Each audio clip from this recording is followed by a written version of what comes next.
Welcome to Grand Conspiracy Theories. Today's conspiracy theory is about rocks and tiles. Where did they come from? What am I really seeing? This is what the camera can capture. This is what I see. This is what you create in your mind. Everyone constructs reality through their eyes, and then it just bounces back to the brain and comes forward, and that's what they accept as the present. But these rocks, down to the molecular level, like with a nano microscope, what are these made of?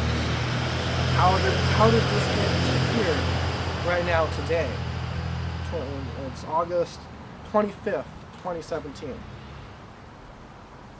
Which it's year 4.6 billion. So like this, how many billions of years did it take from hydrogen from the Big Bang, or whatever, like the wormhole explosion, black hole, some burst of energy, just pure electrons, or a single electron that's just surrounding, it's everywhere and nowhere simultaneously,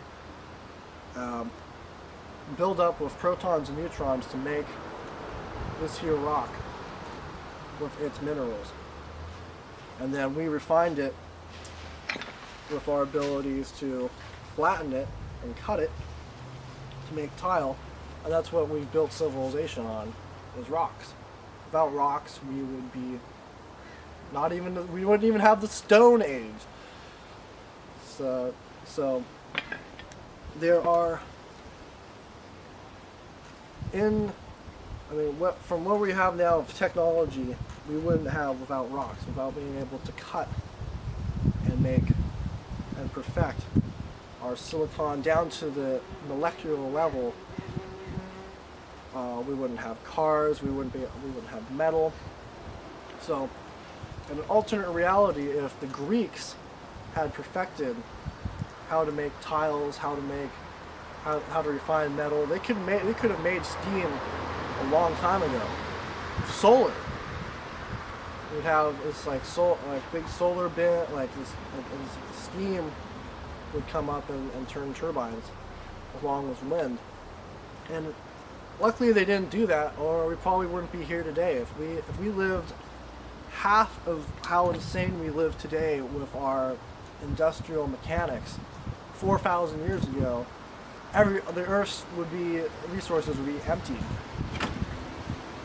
But that's what we're doing today at a rate that's insustainable.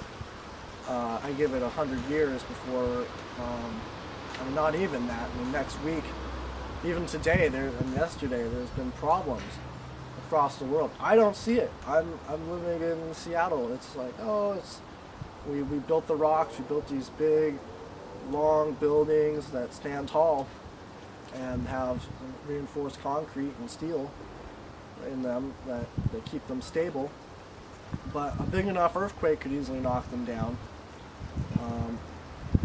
A big enough fire shouldn't be able to knock it down. I mean, that's what's a conspiracy about 9/11 is the rocks put fire to them. They shouldn't crumble. But you have explosions, and then blah blah blah blah blah blah. Every tile has a story. Every grain of sand at the beach has a story from where it came from. So